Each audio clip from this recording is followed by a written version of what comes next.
किस्मत वाली हूँ मैं, जो दो बेटे मिले राम लक्ष्मण की तरह, साथ ही बड़ी बहू बिल्कुल सीता।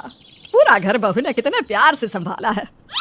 माँ, उसने तो बस आपकी परंपरा को आगे बढ़ाया है। घर तो आपने ही अपनी मेहनत और जिम्मेदारियों को संभालते हुए यहाँ तक पहुँचाया है। तभी बड़ी बहू आ जाती है, हाथ में प्रसाद और सर पर पल्ला। वो सास के पैर छूती है। माँ जी, प्रसाद ले लीजिए। और आप यहीं खड़े हैं, पता है ना रोहन के लिए लड़की देखने जाना है। आप जाकर सामान ले आइए। माँ जी, आपकी साड़ी निकाल दी है, वही पहनना। और रोहन कहाँ है? रोहन घर का छोटा बेटा और सबका लाडला भी। शहजादे कमरे में सो रहे होते हैं। भाभी की आवाज़ सुनकर रोहन उठकर वॉशरूम चला जाता है। भाभी पूरा कमरा देख लेती है, लेकिन रोहन नहीं दिखता। तो बड़ी बहू रीना परेशान हो जाती है। माँ जी, कहीं नहीं है रोहन। मुझे तो बहुत चिंता हो रही है। बिना कुछ खाए निकला ये लड़का। हे भगवान, कुछ बताता भी नहीं है। आए सामने बताती हूँ मैं, ना पकड़कर कान मरोड़े तो पता चलेगा। तभी रोहन धीरे से निकलकर माँ के पीछे छुप जाता है। माँ हंसने लगती है। देख बहू, ये रहा तेरा रोहन, मार पकड़कर। क्या है माँ, तू भी ना? भाभी सॉरी, रियली सॉरी, मैं अभी तैयार हो जाता हूँ। ये हुई ना बात। पर रोहन, पहले कुछ खा लो और जल्दी उठने की आदत डालो। कल को बीवी आ जाएगी तो हमें ही ताने देगी ना कि तुम्हें कुछ सिखाया ही नहीं। रोहन भाभी के पास जाता है। ऐसे कैसे ताने देगी? मेरी माँ, मेरी भाभी, आप दोनों मेरे लिए क्या हो, ये तो आप लोग जानते ही नहीं हो। भाभी, आपके जैसे ही लाना मेरी बीवी, बस। हाँ। मैं अभी भगवान से यही मांगती हूँ कि बड़ी बहू की परछाई ही छोटी बहू में हो। पूरा घर एक खुशहाल परिवार था। सबको एक दूसरे की कद्र और प्यार था। तभी ससुर जी आ जाते हैं। रीना किचन की ओर भागती है और ससुर के सामने करेले के जूस का ग्लास रख देती है। दुर्गा जी, दुनिया इधर से उधर हो जाए लेकिन रीना का करेले का जूस वो नहीं हट सकता। अरे बहू, मैं नहीं पीने वाला। क्या है पापा, क्यों नहीं पियेंगे? आपको पता है ना डॉक्टर ने क्या कहा है। पापा, एक दूसरा ग्लास भी ले आऊं? देखिए तो बहू कितनी मेहनत से बनाती है। और एक आप है कि ससुर की सेहत ठीक नहीं रहती थी, जिसका ख्याल पूरा घर करता है। बहू है तो कम से कम पी रहे हो, हम लोग की तो तुम सुनो भी ना। अब जल्दी से तैयार हो जाओ, रोहन के लिए लड़की देखने जाना है। हाँ हाँ, जैसे तुम सारे तो तैयार ही हो। अरे बहू, जल्दी से कुछ मिठाई खिला दो देवर के लिए, देवरानी जो देखने जा रही हो।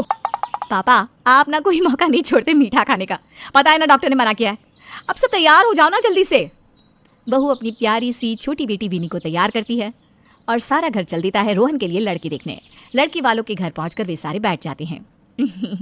हमारी लिल्ली तो बहुत पढ़ी लिखी है। वो क्या है ना, पढ़ने का शौक है उसे। पूरे बीए तक पढ़ाई की है, वो भी अंग्रेजी मीडियम से। वैसे हमारी बहू भी ना डॉक्टर है, MBBS की है, लेकिन प्रैक्टिस घर से ही करती है। वही छोटा सा क्लिनिक है। वैसे मैं तो सिर्फ शौक के लिए काम करती हूँ। वो क्या है ना, घर में ही इतना मन लग जाता है कि मन ही नहीं करता कि कोई और काम करूँ। तभी लिल्ली आ जाती है। ये है हमारी बेटी लिल्ली, बहुत ही खुले विचारों की है, एडजस्टमेंट करने में माहिर। और अगर हम लोगों के घर कोई बारात भी क्यों ना आ जाए, पूरी बारात का खाना अकेले ही बना लेती है हमारी बेटी। क्यों? हाँ जी हाँ, हमने तो पूरे संस्कार दिए हैं। लिल्ली को देखकर रोहन खुश हो जाता है। वो बहुत सुंदर थी। लिल्ली को भी रोहन पसंद होता है। रीना दोनों की नजरें पहचान लेती है। लग रहा है लिल्ली को भी हमारे रोहन जी पसंद आ गए। क्या लिल्ली? लिल्ली आंखें नीचे करके शर्मा जाती है। लग रहा है मैं पसंद नहीं आया भाभी। अरे नहीं नहीं, ऐसी बात नहीं है, मैंने तो कुछ भी नहीं कहा। मतलब पसंद है क्या? सभी हंसने लगते हैं। घर का माहौल काफी खुश मिजाज हो जाता है। वो एक बात पूछनी थी, क्या आप लोग भी रोहन के साथ ही रहते हैं? यानी मेरा मतलब है कि शादी के बाद लिल्ली को सबके साथ रहना होगा है? वो क्या है ना, इतना बड़ा परिवार उसने कभी देखा नहीं है, तो शायद। अगर नहीं है तो देखना पड़ेगा। मुझसे शादी करनी है तो, क्योंकि मैं तो परिवार के बिना रह ही नहीं सकता। आप खामखा ही परेशान हो रही हैं।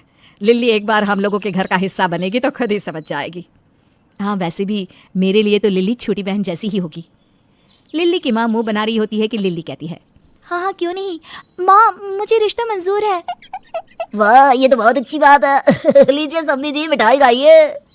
लिल्ली के पिता रोहन के पिता को जैसे ही मिठाई खिलाने जाते हैं, वो रीना की ओर देखने लगते हैं। अरे बहू, आज तो इजाजत दे दे, बेटे की शादी तय कर रहे हैं। वो क्या है ना, डॉक्टर ने मना किया है मीठा खाने से, लेकिन ये है कि सिर्फ बहू से डरते हैं। ठीक है पापा जी, आज एक छोटी सी मिठाई आप खा ही सकते हैं। माहौल खूब अच्छा था। सबको लिल्ली पसंद होती है, लेकिन न जाने क्यों लिल्ली की माँ का मुंह बना ही रहता है। सभी शादी तय करके चले जाते हैं और फिर सबके जाने के बाद उफ, ये कुर्ता पजामा। माँ जींस देना मेरी। हे भगवान, ये नाटक नहीं होता मुझसे। कैसा नाटक बेटा? एक दिन तो हर किसी को शादी करके घर बसाना है, क्यों? और शादी के बाद तो ये ससुराल वालों की मर्जी होती है कि उनके घर की बहू क्या पहनेगी। अरे रहने दीजिए, पागल मत समझिए। वो लोग तो सोच रहे थे कि सब मिलकर हम लोगों को पागल बना रहे हैं। अरे क्यों पहनेगी उनकी मर्जी से, हैं? हमारी मर्जी से पहनेगी वो। और तू रे लिल्लिया क्यों हाँ कर दी उस शादी के लिए? लड़के क्या मर गए थे सारे जो इतने बड़े खानदान में शादी के लिए हाँ करती? अब पिसना घून की तरह सारी जिंदगी। अरे माँ, मैंने तो लड़के को हाँ की है, पूरे खानदान को नहीं। बेटा लड़के ने साफ कहा है कि वो अपने परिवार के बिना नहीं रह सकता। हाँ, तो आप भी तो नहीं रह सकते थे ना, माँ के साथ अलग हो गए ना। ज्यादा ना सिखाइए पापा। हाँ वैसे ये भी सही है, शादी कर ले फिर 1-2 महीने में अलग हो जाना। ठीक है बेटा, ठीक है। पिता को ये सब ठीक नहीं लगता। उसे वो दिन याद आ जाता है जब उसे मजबूरी में माँ को छोड़ना पड़ा था, क्योंकि लिल्ली की माँ को अपनी सास के साथ नहीं रहना था। फिर तो ये शादी नहीं होगी। माँ से दूर रहने का जो दर्द मैंने और मेरी माँ ने झेला है, मैं नहीं चाहता कि कोई और उस दर्द से गुजरे। देखिए जी, बेटी को रोहन पसंद है और वो उसी से शादी करने की जिद कर रही है। बेटी की खुशियों की चिंता नहीं है, पर अपनी माँ का दर्द ऐसे उबल रहा है जैसे अंडे। पापा फ्री में इमोशनल मत होना। ओह माँ, रोहन का फोन आया, मैं चली बात करने। बेटी के चेहरे पर रोहन की कॉल की खुशी देखकर पिता भी शांत हो जाते हैं। वो बीवी को समझाते हैं कि वो लिल्ली को ससुराल वालों के साथ रहने की सलाह दे, लेकिन लिल्ली कहाँ मानने वाली थी। वो तो बस बड़ा घर, अमीर लड़का, यही सपने में खोई रहती थी। फिर वो दिन भी आ जाता है जब लिल्ली की शादी रोहन से हो जाती है। शादी के बाद कैसा लगा तुमको मेरा घर? बहुत आलीशान। यार, इतना बड़ा घर बनाने की क्या जरूरत थी? वो क्या है ना, भले हम सब साथ में रहते हैं, लेकिन सबका अपना स्पेस होना भी जरूरी है। पापा ने इसलिए ये घर इतना बड़ा बनाया है। लिल्ली मन ही मन मुस्कुराती है। लेकिन कितनी देर, किसको अपना स्पेस मिलेगा? पता है, माँ को तो तुम पसंद ही नहीं थे, क्योंकि तुम्हारे घर में इतने सारे लोग जो रहते हैं। हाँ पता था, मुझे उनका चेहरा देखकर ही समझ में आ गया था। लेकिन अब जब तुम हम सब लोगों के साथ रहोगी तो तुम्हें भी इस घर से और घर वालों से प्यार हो जाएगा, देख लेना। रोहन की बात लिल्ली सुन तो लेती है, लेकिन लिल्ली क्या रोहन के घर को अपना घर मान पाएगी? जानने के लिए देखिए हरा भरा ससुराल का अगला एपिसोड। बाय।